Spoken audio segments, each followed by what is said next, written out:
Okay, திரு கலை, India கூட்டணியோட பிரதமர் வேட்பாளர் யார் அப்படின்ற கேள்விக்கு இந்த தேர்தல் அறிக்கையை திருமாவளவன் சுட்டிக்காட்டார். உங்களோட கருத்து?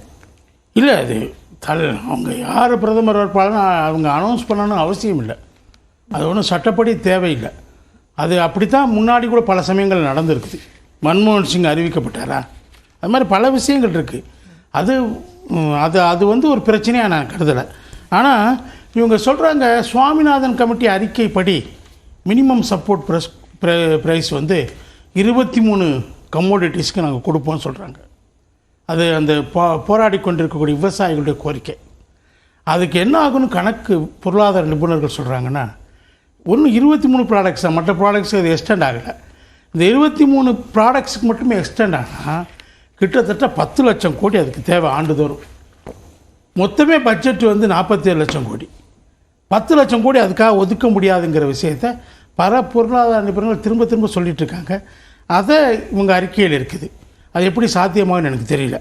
அதே மாதிரி அடுத்த ஒரு முக்கியமான விஷயம், இலங்கையில் 13வது சட்ட திருத்தத்தை நாங்கள் அமுல்படுத்துறதுக்கு நிச்சயமாக முயற்சி எடுப்போம்னு சொல்லியிருக்கிறாங்க. 13வது சட்ட திருத்தம் 1971 ராஜீவ் ஜெயவர்தனா ஒப்பந்தத்தில் இருந்த விஷயம். இவங்க நீண்ட நெடிய காலம் ஆட்சியில் இருந்தப்ப அதை இவங்க போட்ட ஒப்பந்தத்தில் இருந்த விஷயம், காங்கிரஸ் போட்ட ஒப்பந்தம், ஜெயவர்தனா ராஜ்ய ஒப்பந்தத்தில் இருந்த விஷயம். அது ஒரு சரத்து. அது பிரபாகரன் அவர்கள் அது வேணும்னு சொல்லி அது ஏற்றுக்கொள்ளப்பட்ட பிறகு தான் அவர் அந்த ஒப்பந்தத்தை ஏற்றுக்கொண்டார்.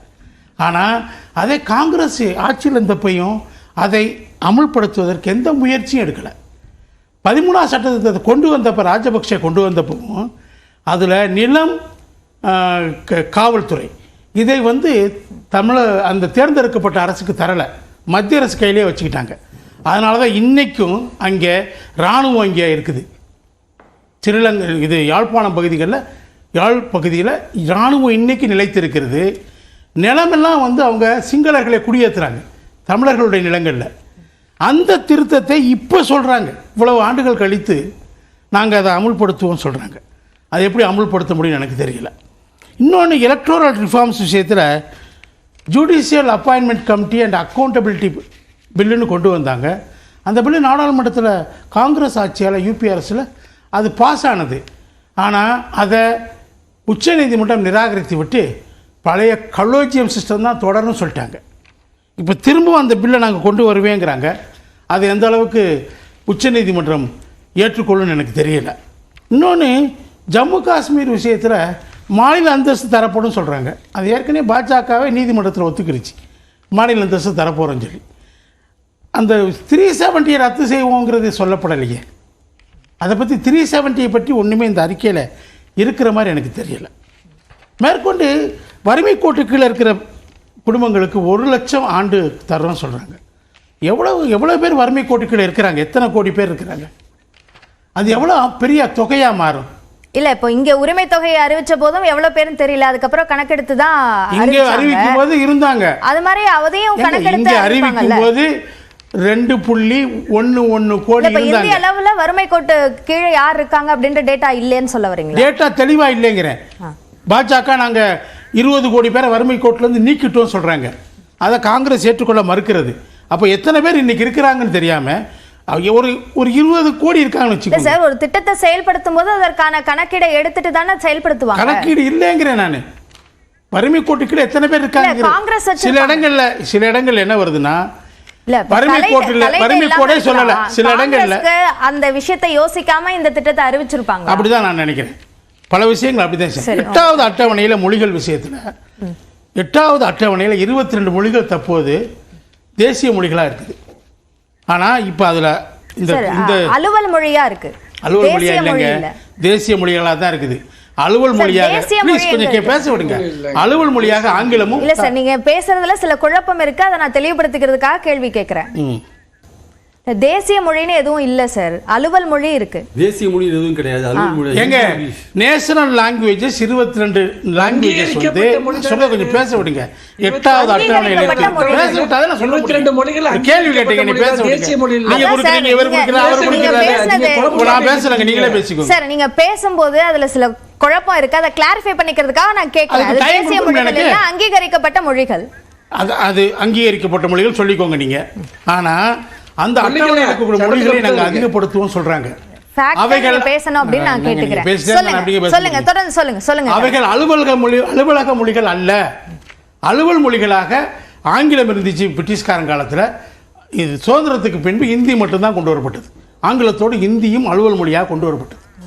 இந்த 8வது அட்டவணையில் இருக்கிற மொழிகளை நாங்கள் அலுவல் மொழிகளாக கொண்டு வருவோம்னு சொல்லப்படலை. இந்த வாக்குறுதியில் என்ன சொல்லப்படுதுன்னா, அந்த அட்டவணையில் இருக்கிற மொழிகளை நாங்கள் இன்னும் அதிகமாக சேர்ப்போம் தான் சொல்லியிருக்கோம். இன்னும் பல மொழிகளை அந்த அட்டவணையில் சேர்ப்போம். ஆனால் திமுகவும் அதிமுகவும் ஏற்கனவே தீர்மானம் நிறைவேற்றியிருக்கிறாங்க. அந்த 8வது அட்டவணையில் இருக்கிற அத்தனை மொழிகளையும் அலுவல் மொழிகளாக கொண்டு வர வேண்டும் சொல்லி. அது இந்த மிஸ்ஸி இந்த இதில் இல்லை. நீட்டு மாநில விருப்பப்படி என்பது நீட் 2010 எம்சிஏ கொண்டு வந்த அந்த பில்லிலேயோ 2012 நிறைவேற்றப்பட்ட பில்லிலேயோ மாநிலங்களுக்கு எந்த விலக்கும் தரப்படலை. நீட் என்பது எல்லா மாநிலங்களுக்குமான ஒரு சட்டமாக தான் கொண்டு வரப்பட்டது. அது வேறு விஷயம். இப்போ அவங்க அதை மாநில விருப்பப்படி தருவேங்கிறாங்க. அதை இப்போ ஏற்றுக்குருவோம் நம்ம. பிறகு பொதுப்பட்டியலிருந்து மாநில பட்டியலுக்கு மாற்றுவது குறித்து ஆய்வு மேற்கொள்ளப்படும் சொல்லியிருக்காங்க. மாற்றப்படும். காங்கிரஸ் ஆட்சியில் தாங்க 42வது சட்ட திருத்தத்தின்படி பொதுப்பட்டியலில் மாநில பட்டியலில் இந்த கல்வியும் சுகாதாரமும் பொதுப்பட்டியலுக்கு மாற்றப்பட்டது. அதை மாநில பட்டியலுக்கு கொண்டு வர வேண்டும் என்பதுதான் திமுக அதிமுக கோரிக்கை. அதான் அதை ஆய்வு பண்றோம்னு சொல்றாங்க. ஆய்வு தான் பண்ணுவாங்களாம். ஆய்வு பண்றதுக்கான நேரம் இல்லைங்க. அதை எடுத்துட்டு போனது தவறு, கொண்டு வரணுங்க, மீட்கணுங்க, மீட்டிங்க கொண்டு வரணும். அப்படிதான் அந்த அதுல இருக்கணும். ஆய்வு பண்ணி இனிமே என்ன ஆய்வு அதுல பண்றதுக்கு என்ன? ஓகே ஓகே, முதல்ல பார்வை எடுத்துக்கிறேன். நான் முடிச்சிடுறேன். நான் இன்னும் முடிக்கவே இல்லையே. இவிஎம்ஸ் விவிபாட்டையும் இல்ல, இப்ப எல்லா வாக்குறுதியும் நம்ம விவாதிக்க முடியாதுல்ல. இல்ல, நானும் குறிப்பிட்ட சிலதை மட்டும் தான் பேசுறேன். இல்ல, நீங்க பேச விட மாட்டேங்கிறீங்க. நான் என்ன செய்யறது? இல்ல, என்னை பேச விட்டா அடுத்த சுற்றுக்கு போகணும் திரு. இல்ல, நான் உடனே முடிச்சிடுறேன். ஒரே நிமிஷம் கூட இல்ல, 30 செகண்ட். நான் குறுக்கிடாம நீங்க பேசியிருக்கீங்க. நீங்க பேசுங்க. இவிஎம்ஸையும் விவிபாட்டையும் நாங்க ஒன்றிணைத்து பார்ப்போம், சரி பார்ப்போம் சொல்லியிருக்காங்க. விவிபாட்டை இப்பயும் பார்க்குறாங்க. சரி, எவ்வளவு பார்க்குறாங்க? ஒரு நாடாளுமன்ற தேர்தல் தொகுதிக்கு 5 இடங்களில் மட்டும்தான் பார்க்குறாங்க. அதை 20 லட்சம் விவிபாட் இருக்குது. எல்லா தொகுதிகளையும் எல்லா இடங்கள்லையும் பார்க்கணுங்கிறது தான் கோரிக்கை. அந்த கோரிக்கை இங்கே வலியுறுத்தப்படவில்லை, சொல்லப்படவில்லை. அதை பற்றி பேசல.